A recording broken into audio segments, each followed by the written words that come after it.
오늘 말씀은 여호와 열왕기하 6장 24절로 7장까지 긴 지문인데 여기는 하나의 스토리가 들어있습니다. 이것을 보고 우리가 은혜를 받고자 합니다. 여러분, 눈은 마음의 창이라는 말이 있죠. 그 마음에 있는 것이 결국 마음에 있는 것이 그 눈을 움직여서 취사 선택하는 거예요. 제가 보고 싶은 것을 보고 말하고 싶은 것을 말하는 거예요. 외부에 있는 것을 받아들이는 것이 다 눈을 통해 들어오는데 그것은 마음이 결정한다는 것입니다. 그래서 영의 눈이 어두우면 영적인 사실을 파악하지 못합니다. 마음이 어두우면 세상이 모두 어둡게 보이게 되겠죠. 여러분, 하나님을 어떤 분으로 생각하고 있습니까? 각자가 하나님을 어떻게 생각하느냐에 따라서 하나님을 대하는 태도가 달라질 것입니다. 우리 모두는 우리가 성경을 어떻게 읽느냐에 따라서 그 마음에 새겨진 하나님의 상이 사람마다 조금씩 다를 것입니다. 이것이 하나님을 보는 태도도 사실 말하자면 그 사람의 마음의 창이 결정하는 것이겠죠. 이런 얘기들이 있습니다. 어떤 극지방에 어떤 사람이 탐험을 했는데 그 팀들이 다음 사람 식량이 남았어요. 그래서 다음 팀이 올 때 혹시 길을 잃으면 식량하라고 곳곳에다가 몇 군데 식량을 저장하고 창고를 만들었습니다. 그리고 그곳이 이르는 지도를 곳곳에 넣어서 뒤 따라오는 어떤 팀이 조난당했을 때 그 지도를 보고 식량을 먹고 버티라고 그렇게 배려를 했습니다. 근데 어떤 팀이 정말로 조난을 당했습니다. 그리고 가다가 보니까 지도가 있었죠. 그 지도를 보니까 이리 가면 식량이 있다 하는 지도가 나온 거예요.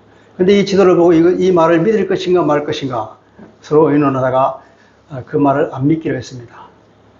혹시 우리가 가다가 저 먼 곳에 식량 창고에 도달할 때 우리가 기력이 소진하면 오히려 우리가 해가 된다. 거기 설령 가서 식량이 있을지 없을지 누가 아느냐. 그렇게 해서 안 가기로 했습니다. 결국 그들은 얼마 못 가서 굶어서 얼어서 죽었는데 가서 저는 구조단이 구출해 보니까 아주 그 가까운 곳에 식량 창고가 있었다는 거예요. 가까이 먹을 것이 있었는데도 불구하고 말하자면 그들에게 세계관이, 그들의 인생관이 그들을 죽인 것이죠. 또 이런 얘기도 있습니다. 사막에 어떤 사람이 조난을 당해서 길을 잃었어요.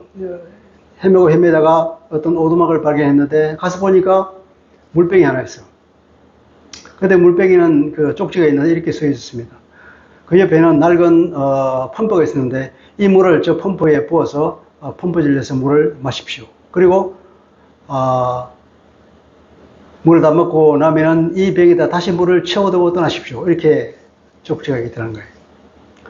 근데 그 펌프가 과연 작동할 것인가? 그 물을 마시면 자기가 살 것 같은데 그 물을 펌프에 부어서 만약에 그 펌프가 작동하지 않으면 얼마나 험한 일이겠어요. 근데 이 사람은 이렇게 생각했습니다. 이 물 한 병을 내가 마신다고 해서 하루쯤은 버틸 수 있을지 모르겠지만 내가 충분한 물을 확보하지 못하면 결국 나는 이 사망을 탈출하지 못할 것이다 생각하고 그 말을 믿기로 했습니다. 그리고 그 물을 펌프에 붓고 펌프질을 했더니 과연 물이 엄청나게 쏟아나왔습니다. 그는 충분히 물을 먹고 물을 충분히 통에다 담고는 그리고 물병에다가 물을 채워서 놓고 그 오두막을 떠났습니다. 여러분, 이 두 이야기를 볼 때에 어떤 사람은 죽고 어떤 사람은 살았습니다. 우리가 아까 읽었던 그 이야기에 보면 나병환자 4명이 있었잖아요. 그들은 이렇게 생각했습니다. 성령에 들어가도 우리는 굶어 죽는다. 여기서도 굶어 죽는다. 그럼 유일한 희망은 어디냐? 아람에 가서 항복하는 것이다. 그들이 우리를 죽을지도 모른다. 그러나 죽으면 죽으리라. 거기밖에 없다고 합리적으로 판단했거든요. 그래서 그들은 거기 가서 살 길을 찾았습니다. 오늘 이 이야기는 사마리아의, 그러니까 북이스라엘의 절망적인 상황을 얘기하고 있죠. 사마리아가 포위당했습니다. 하나님께서 엘리사를 통하여서 북이스라엘을 지켜주셨는데, 지난번에 우리가 본 본문이 있잖아요. 군대를 이끌고 사마리아 성 한가운데 와서 그를 포로로 잡고는 다시금 그들에게 융숭한 대접을 해서 본국으로 돌려보냈습니다. 그래서 그들이 한동안은 침공하지 못했습니다. 비록 낯짝이있지 어떻게 그렇게 자기를 후대했는데 다시 침략하게 하겠나 이 말이죠. 그런데 드디어 또 침공해 왔습니다. 이것은 무엇을 말할까요?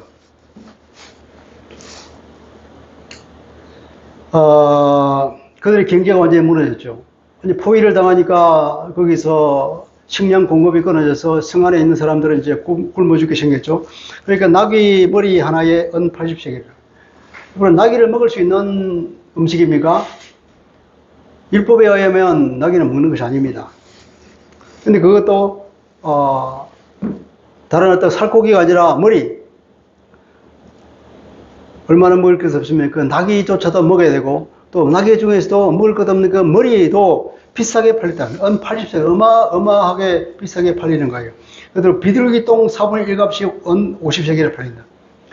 어떻게 똥을 먹을 수 있겠습니까만, 만약 비둘기 똥이라고 하는 이 단어가 비둘기 어떤 사람은 그랬어요. 비둘기 똥 콩이다. 비둘기 똥처럼 생긴 콩이다 이렇게 얘기한 사람도 있는데, 어쨌든 아마 그런 하찮은 어떤 음식일 거예요. 그런 게 4분의 1 값이 은 5세겔 어마하게 비싸게 팔리는 거예요. 다 굶어 죽게 생겼으니까 이런 일이 생기죠. 드디어는 어떤 상황이 생기냐면 자식을 썰만 먹는 그런 비참한 지경까지 빠졌습니다. 인간의 한계를 벗어난 상황이죠. 왜 이런 일이 생겼을까요? 앞에 6장 8절로 23절을 보면 엘리사를 통해서 이스라엘을 하나님이 보호해 주셨습니다. 그에게는 하나님의 사랑을 기억하고 하나님께 돌아오라고, 북이스라엘의 우상 숭배와 그 나라에 있는 이방인과 같은 그런 이방인보다도 못한 사회의 상을 하나님께서 보시고 불쌍히 있어 돌아오라고, 하나님의 말씀으로 돌아오라고, 그 사회가 공의와 사랑으로 가득 찬 새로운 삶을 살아라고 하나님께서 이끌었는데, 그들이 그것을 깨닫지 못하고 끝내 그들은 하나님께 돌이키기를 거부했던 것이죠. 그러니까 더 강력한 징계가 임한 것이라고 볼 수 있습니다. 하나님을 믿는 백성에게는 자연재해나 외적의 침입은 하나님의 징계라는 사실을 우리가 알잖아요. 아모스서에서 그렇게 말하고 있잖아요. 이스라엘 우상 숭배, 하나님의 말씀을 떠난 그들의 삶, 그것을 돌이키고 다시 하나님께 돌아와서 올바른 사회를 이루려고 하는 하나님의 공고임에도 불구하고 그들은 끝내 돌아오지 않았던 것입니다. 그래서 이런 인간의 한계를 벗어난 절박한 상황에 처하게 된 거죠. 그런데 이러한 상황에서 영적인 그 사회의 지도자가 먼저 하나님 앞에 엎드리며 회개하고 회개운동을 이끌어야 하는데, 이 왕, 아마 이 시대는 여호람 왕일 것 같은데 이 왕이 영적으로 너무 무지한 것을 보게 됩니다. 그는 아무것도 할 수 없는 무기력에 빠져 있습니다. 우리가 30절을 볼까요? 30절을 세 번역으로 보면 이렇게 써 있습니다. 왕은 이 여자의 말을 듣고는 기가 막혀서 자기 옷을 찢었다. 왕이 성벽 위를 지나갈 때에 백성들이 왕의 겉옷 속에 베옷을 입고 있는 것을 보았다. 왕이 안에 속옷에다가 베옷이라고 하는 것은 우리가 슬플 때에, 회개할 때 입는 옷이잖아요. 자기 머리를 풀고 옷을 찢으며 베옷을 입고 재에 앉았더라 이런 말이죠. 극도로 회개할 때 이런 표현을 쓰는데, 이 사람은 회개는 하지 않아요. 베옷을 입고 자기 슬픔과 자기 무기력함을 한탄하면서 그런 베옷을 입기는 했는데 끝내 그는 하나님께 돌아오지는 않았습니다. 그는 완전한 무기력한 상황에 대한 어떤 슬픔이 표시는 했지만 이런 상황을 오히려 하나님을 원망하는 것으로 표출이 됐죠. 그는 희생양을 찾는 어리석음을 범했습니다. 31절에 이렇게 되어 있잖아요.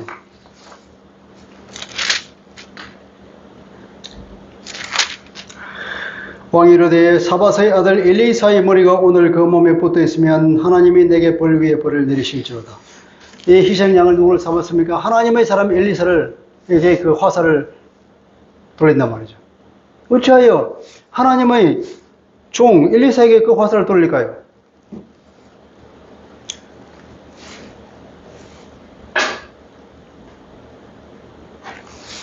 우리는 위기의 때에 그 사람의 본 모습을 볼 수 있습니다. 위기를 당할 때에 신앙의 알곡과 쭉증을 우리가 구분할 수 있게 되죠.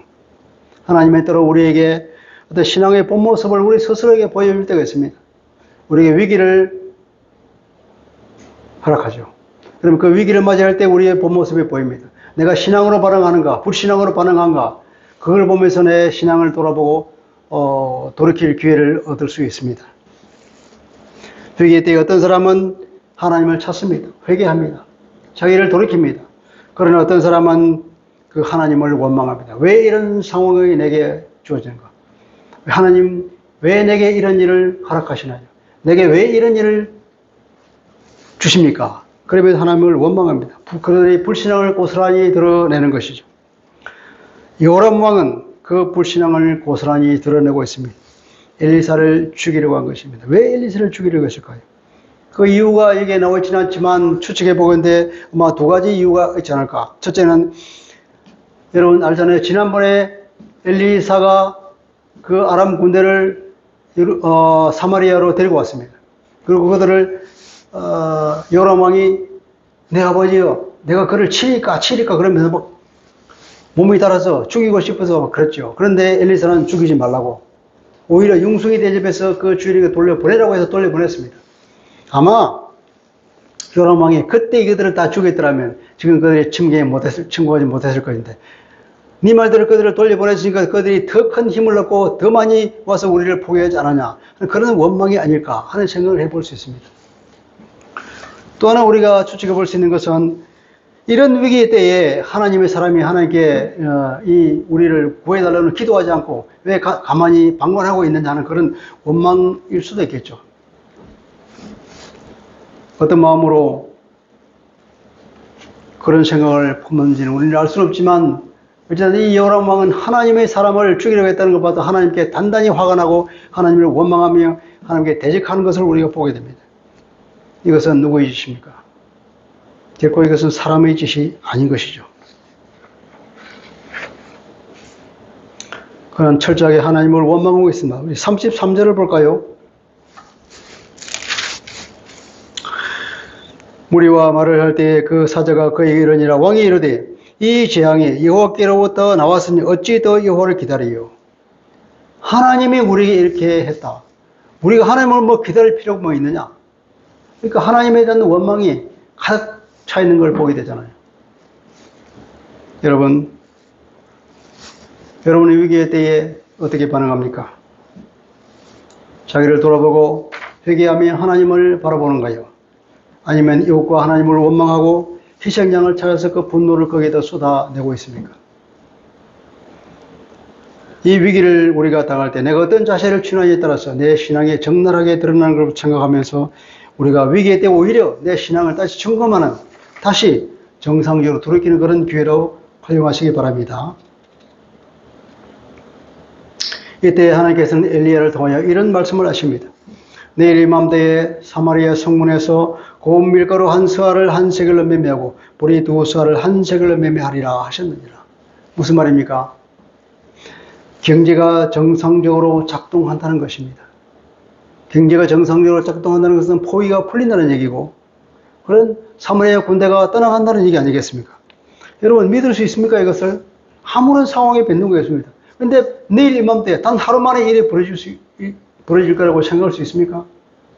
사람의 생각으로는 생각할 수 없는 일이에요. 그래서 7장 2절에 이렇게 말하자면 왕이 그 손에 의지하는 자, 왕이 그 손에 의지하는 자는 어떤 말이냐면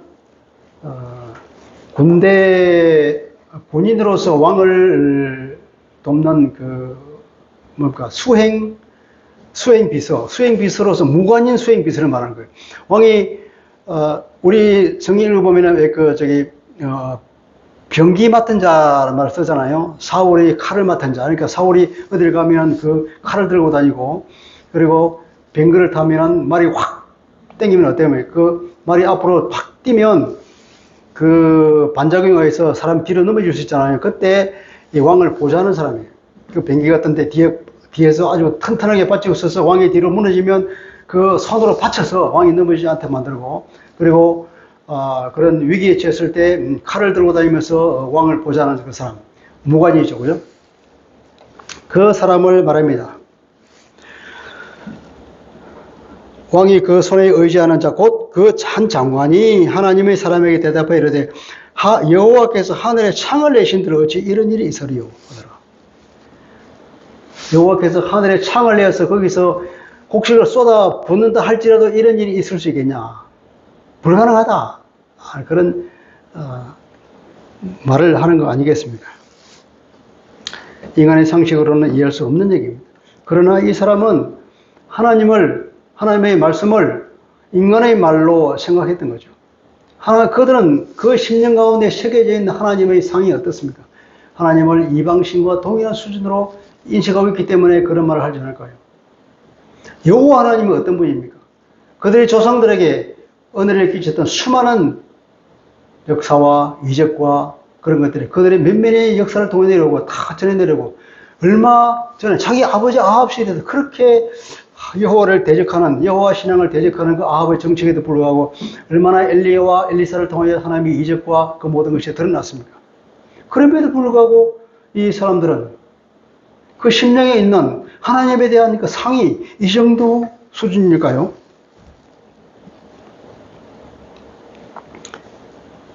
이스라엘 사람들에게 하나님께서는 어떤 분으로 계시해 오셨습니까? 고작 인간의 생각대로 움직이시는 이방신과 비슷한 그런 존재로 계시해 오셨습니까? 하나님은 그렇지 않았습니다. 성경을 보면 모세를 통하여 창조주 하나님이요, 그리고 그들과 늘 함께하였던 여호와 하나님이잖아요. 사랑의 하나님이죠.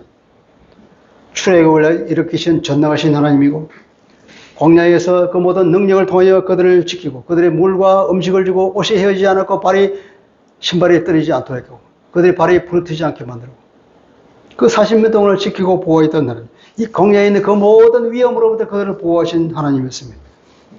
그리고 임마누엘 하나님이시다. 내가 너희들 함께 살겠다. 천막을 만들어 그러면서 여호와 하나님께서 이 땅에 내려오셔서 그들 사이에 살아가셨던 그런 하나님 아닙니까? 여러분 하나님을 어떤 하나님으로 인식하고 있습니까? 각자 심령 가운데 하나님에 대한 상이 조금씩 다를 것입니다. 그러나 우리는 성경을 통하여서 하나님께서 스스로 당신을 계시해 준 그 하나님의 그림을 제대로 우리 심령 가운데 그리고 있어야 될 것입니다. 하나님은 창조주 하나님입니다. 하나님 우리와 늘 함께 하시는 여호와 하나님이십니다. 출애굽의 전능하심을 보이신 분이요 광야에서 그 능력을 발휘했고 그들을 사랑으로 품어줬던 하나님이요 임마누엘 하나님, 오늘도 우리와 함께 하시는 하나님, 사랑과 긍휼의 하나님인 것을 우리가 인식해야 될 것입니다. 하나님께서는 그 장관을 징계하십니다. 2절 엘리사가 이르되 네가 네 눈으로 보리라 그러나 그것을 먹지는 못하리라 아니라 네 눈으로 분명히 볼 것이다. 그러나 그 은혜는 너희 조금 더 누리지 못할 것이라는 하나님의 경고죠. 이 경고를 듣고 이 사람은 어떻게 해야 될까요? 즉시 회개했어야 합니다. 하나님, 내가 하나님을 잘못 알았습니다. 하나님, 이 말을 내가 회개하고 이 말을 취소합니다. 하나님의 그 전능하신 말씀을 내가 믿습니다. 그리고 엎드려서 회개했더라면 얼마나 좋았겠습니까? 그러나 하나님의 사람의 이 경고의 말을 듣고도 그는 아무런 회개도 하지 않고 그냥 지나쳤습니다. 이 말을 듣고 그는 어떤 상황이 일어날 거라고 예상했을까요? 설마 자기가 죽을 것이라고 예상 안 했을 것입니다, 아마. 여러분, 여기서 4명의 나병 환자 얘기가 나오죠. 그들은 합리적인 판단을 했습니다. 아마 극지 탐험에서 굶어 죽은 대원들과는 대조적으로 반응했죠. 물병을 발견하고 펌퍼지를 일으켰던 그 사람과 동일한 생각을 했던 겁니다. 그게 합리적인 생각이죠. 내가 물 한 병 이거 마신들 죽는 거는 마찬가지 아니겠어요? 죽으면 죽으리라 그러면서 살 길을 찾아갔던 것입니다. 그래서 그들은 하나님의 역사를 제일 먼저 목도하고 그것을 사마리아 왕에게 알렸던 공을 세웠습니다. 그들이 그 소식을 빨리 전함으로써 얼마나 많은 사람들이 살았을까요? 아마 오늘은 못 넘기고 굶어서 죽을 수많은 사람들이 하루 더 빨리 그 소식을 전달함으로 인해서 그들이 곡식을 먹고 살아왔지 않겠어요? 이들이 거기서 며칠간 그냥 뭉개고 있었더라 그러면 얼마나 많은 사람이 사마리아에서 그것도 모르고 죽었겠어요. 하나님의 눈에는 모든 사람이 그분의 사랑을 받는 자녀요, 그분의 긍휼의 대상입니다. 문둥병자는 그 사회에서 어쩌면 추방당했고 격리된 사람들입니다. 가장 불쌍한 사람이고 가장 치욕적인 사람들이죠. 그러나 이 사람을 통하여서 하나님께는 그 해방의 소식을 전하게 했던 것입니다. 하나님의 눈에는 어떤 사람도 차별이 없는 것을 우리가 보게 됩니다. 드디어 하나님께서는 하나님의 말씀을 성취시키셨죠. 하나님의 역사는 아주 간단합니다. 대단하게 한 것이 아니라 그냥 그들에게 환청만 들려주었습니다. 6절에 보면 주께서 아람 군대로 하여금 병거 소리와 말 소리와 큰 군대의 소리를 듣게 하셨다. 환청 소리를 듣고는 그들이 이렇게 생각했습니다. 아마 사마리아 왕이 주변에 있는 많은 사람들에게 돈을 많이 주고 용병을 불러왔을 것이다. 저렇게 많은 사람이 들어오니 우리는 이제 끝났다. 그렇게 오판을 한 거죠. 잘못된 생각을 하고 그리고 공포에 사로잡힙니다. 그런 패닉에 빠져서 전 성령으로 도망가던 거죠. 일련의 과정이 그냥 마치 도미노가 이렇게 무너지서 척척척척 이루어지잖아요. 하나님이 하시는 일은 바로 이렇습니다. 얼마나 완벽하게 이루어집니까? 단 한 번에 그들에게 환청을 들어줌으로 그것이 그냥 그대로 이루어진 거예요. 16절 이에 고운 밀가루 한 사에 한 세겔이 되고 보리 두 사가 한 세겔이 되니 여호와의 말씀과 같이 되었고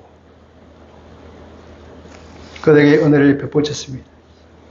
하나님의 말씀에 또 다른 성취도 이루어집니다. 17절에 보면은 왕이 그 손에 의지하였던 그 장관을 세워 성문을 지키게 하였더니 백성이 성문에서 그를 밟음에 하나님의 사람의 말대로 죽었다 그랬잖아요. 20절에도 그렇게 말합니다. 그 장관에게 그대로 이루어졌으니 곧 백성이 성문에서 그를 밟음에 죽었더라. 그가 죽은 사실을 2번 반복해서 말하고 있습니다.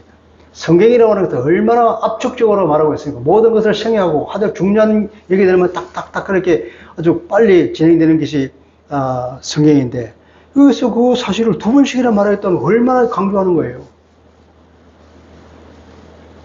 하나님의 전능하심과 하나님의 사랑의 하나님을 믿지 못한 그가 어떻게 듣는가를 우리에게 2번이나 설명해 주고 있습니다. 하나님의 말씀을 조롱한 사람, 하나님의 말씀을 업신적인 사람이 최후를 우리에게 보여주고 있습니다. 여러분, 우리는 얼마나 하나님의 말씀의 성경을 권위 있게 받아들이고 이를 그대로 믿고 있습니까? 우리를 한번 돌아봐야 되겠습니다. 하나님의 말씀을 업신여기 있던 이 사람은 다음날 바로 죽는 그런 엄청난 일이 일어났는데 참 우리가 하나님의 말씀을 얼마나 믿지 않고 그렇게 살면서도 죽지 않고 있는 것이 얼마나 다행인지 몰라요. 그러나 우리가 하나님의 말씀을 믿는 자는 복이 있다는 이 말을 우리가 새겨야 될 것입니다. 하나님의 말씀은 그만큼 무게 있게 전능하신 하나님께서 하신 말씀이라고 우리가 거기에 무게를 두고 신명성을 두고 하나님의 말씀 가운데 우리가 순종하는 그런 아름다운 모습을 보이는 것이 중요할 것입니다. 여러분 말씀을 요약해 보겠습니다. 하나님은 긍휼이 많으십니다. 다시 한번 하나님의 성품을 우리가 돌아보게 됩니다. 하나님의 성품을 가장 압축적으로 말하고 있는데 출애굽기 34장 6절 7절 말씀입니다. 우리가 다시 한번 읽어봅니다. 여호와라 여호와라 자비롭고 은혜롭고 노하기를 더디하고 인자와 진실이 많은 하나님이라.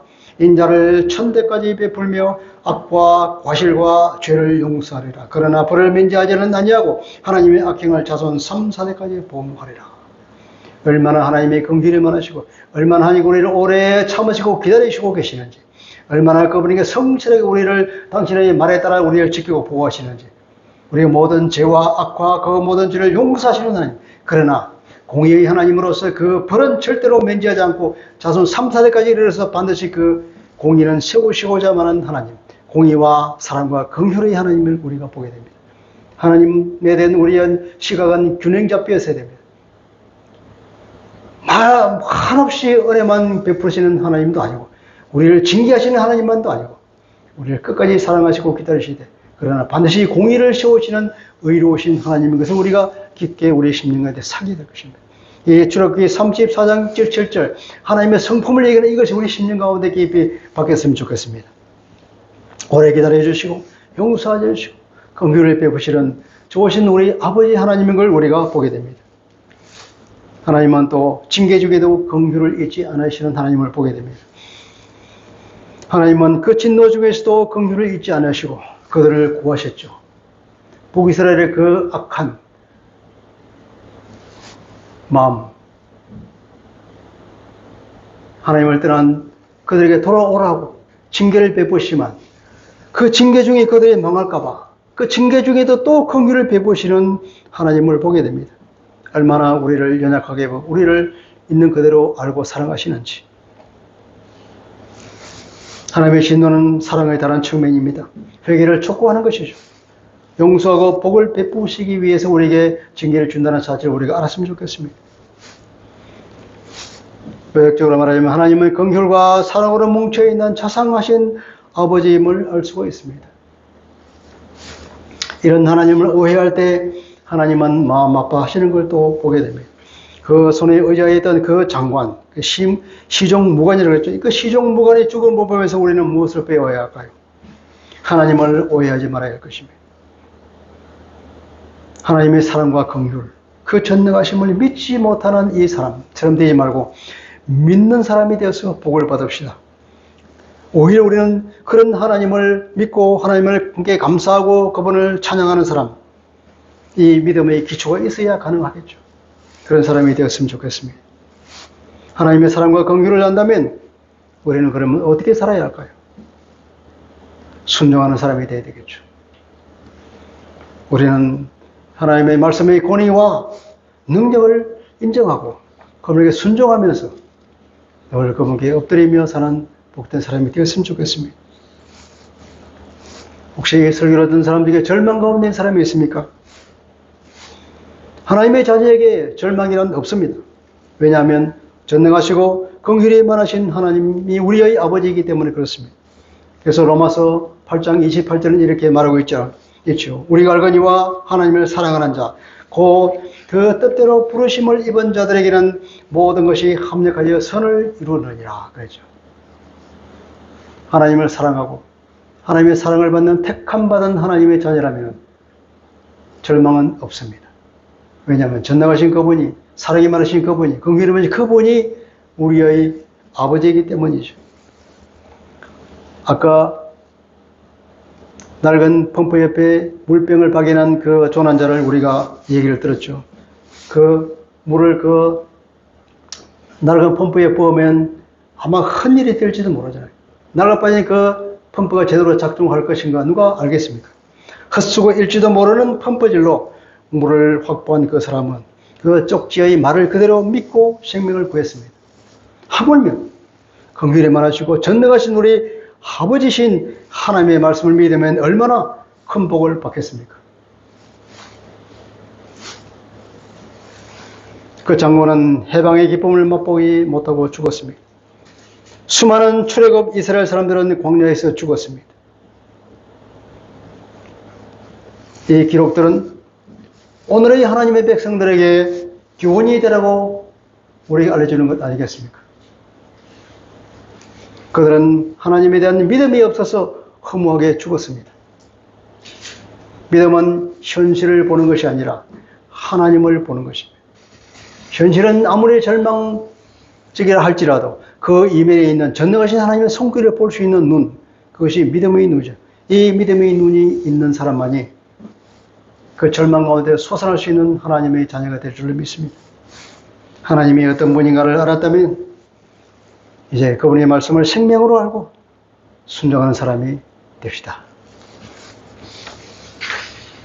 보신 아버지, 오늘 이 열왕기하 7장에 있는 이 유명한 이야기를 통하여서 하나님께서 어떠한 분인가를 우리 다시금 마음에 새깁니다.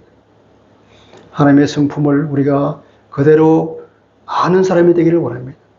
성경에 수많이 기록되어 있는 하나님의 어떤 분인가, 하나님의 성품이 어떤가, 하나님이 사랑이 많으시고 긍휼이 많으시고 우리를 용서하시고 기다려 주시지만 그러나 공의를 지키시는 공의의 하나님, 이 균형 잡힌 시각, 전능하신 하나님을 믿고 그분이 우리의 아버지라는 사실을 믿고 하나님의 말씀에 대한 무게를 가지고 말씀에 순종함으로 복을 받는 우리가 되기를 원합니다. 하나님, 성경은 늘 말하기를 전능하신 하나님, 사랑에 많으신 하나님, 하나님께 돌아오기를 기다리며 그것 때문에 하나님께 우리가 징계를 하기도 하고 우리에게 심판을 내리기도 하지만 그러나 그 뜻은 결국 그 하나님의 사랑에서 나온다는 걸 알고 늘 하나님의 말씀 가운데 우리가 엎드리며 순종하며 복을 받는 우리가 되게 하여 주옵소서. 예수 그리스도 이름으로 감사하며 기도합니다. 아멘.